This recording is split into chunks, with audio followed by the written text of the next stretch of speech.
Injuries keep getting mentioned, Michael, so they're not alone in having a lot of injuries, Manchester United, but is theirs particularly tricky for them? Well, it's going to be very difficult, isn't it, Rob, for Manchester United when they face their great rivals, Liverpool. But as you mentioned, Rob, all clubs have got injuries, especially at this time of the season. But how much is it affecting Manchester United? Just looking at the names, we know what a key player Casemiro was, particularly last season. Questions about his performances this season, sure.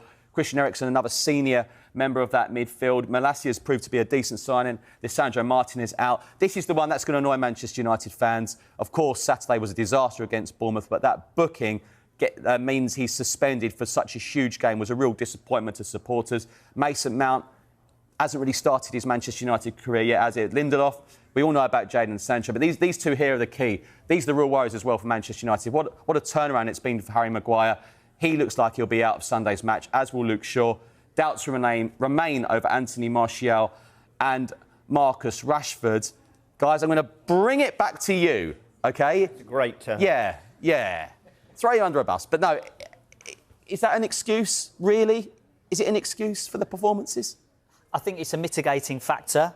But what I think it has done, it's played a part in the lack of cohesion and the lack of connection and the lack of identity on the pitch. I don't think Erik ten Hag has been able really to field his first choice starting 11 at all this season.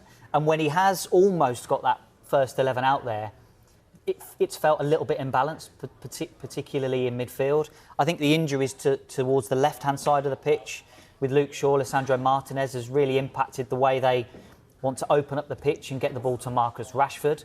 His form has nosedived and has been a real problem for Manchester United this season. And then, you know, up front, you look at Rasmus Højlund, who looks like a player that might do well for United in the future. But he's having to shoulder the goal-scoring burden at the moment. And you have to consider, when United signed him, the reasonable kind of worst-case scenario for Højlund coming in was that he was going to struggle to adapt.